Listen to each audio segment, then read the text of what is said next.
आज रावेर लोकसभा मतदारसंघाची उमेदवारी इथे भारतीय जनता पक्षातर्फे जाहीर झालेली आहे। या उमेदवारीच्या विरुद्ध संपूर्ण कार्यकर्ते अत्यंत प्रचंड नाराज आहे। नाराजीचा सूर आपण सर्व पदाधिकाऱ्यांचा इथे ऐकलाय। मी 203 पदाधिकाऱ्यांनी आपल्या पदाचा राजीनामा याच्यामध्ये सादर केलेला आहे। राष्ट्रीय अध्यक्ष जे.पी. नड्डा साहेब, त्यानंतर प्रदेशाचे अध्यक्ष आदरणीय चंद्रशेखर दादा बावनकुळे, राष्ट्रीय संघटन सरचिटणीस आदरणीय बी.एल. संतोष, त्यानंतर जिल्ह्याचे अध्यक्ष अमोलदादा जावळे, ग्रामविकास मंत्री आदरणीय गिरीश भाऊ महाजन, आमदार संजय सावकर साहेब यांना या निवेदनाच्या प्रती पाठवलेल्या आहे। त्यानंतर कार्यकर्त्यांच्या ज्या भावना आहेत त्या भावनेची आपण त्वरित तातडीने दखल घ्यावी आणि जे इच्छुक जे उमेदवार आहेत त्या इच्छुक उमेदवारांना तिकीट त्या माध्यमातून आपण द्यावं अशी मी वरिष्ठांना विनंती करतो। कारण की 2024ला या देशाच्या पंतप्रधान पदावर आपल्याला माननीय नरेंद्रभाई मोदी यांना बसवायचं आहे, कोणत्याही परिस्थितीत बसवायचं आहे आणि आम्हाला विश्वास आहे की 400च्या वर जागा या हिंदुस्थानामध्ये इथे निवडून भारतीय जनता पार्टीच्या येतील आणि तिच्यातही आमची रावेर लोकसभा मतदारसंघाची सुद्धा असणार आहे। त्याकरता उमेदवार कोणालाही दिलं, दगडालाही दिलं तरी लोक शेंदूर फासायला त्या माध्यमातून याच्यामध्ये तयार आहे।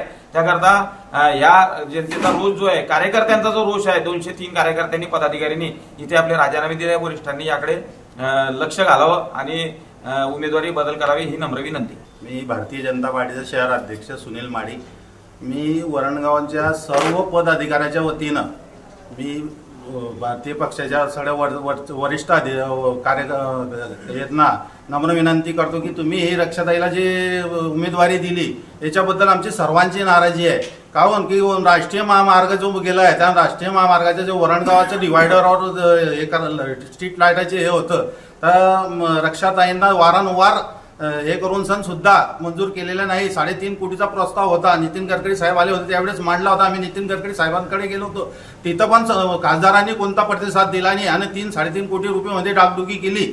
तर सगळ्या जनतेची नाराजी आहे की बा या वरणगाव परिसरामध्ये चांगलात चांगला खासदार देण्यात यावं, यांना जे तिकीट दिलं हे नाकारण्यात यावं, हे अशी सगळ्या जनतेची मागणी आहे आणि कार्यकर्त्यांची सुद्धा मागणी आहे। आणि आम्ही सर्व कार्यकर्ते या परिसरातले राजीनामा देत आहे, तरी सर्व वरिष्ठांनी चांगलाच चांगला उमेदवार देऊन चांगलं खासदार द्यावा आणि सर्वांचं कामं करणारा असा खासदार द्यावा अशी विनंती आहे। भारतीय जनता पार्टी अल्पसंख्यक, मैं बीजेपी अल्पसंख्यक से जिला सरचिटणीस शेख सादिक शेखाउद्दीन, रावेर लोक मतदार संघातली उमेदवार रक्षाताई खडसे यांना तिकीट दिलेलं आहे।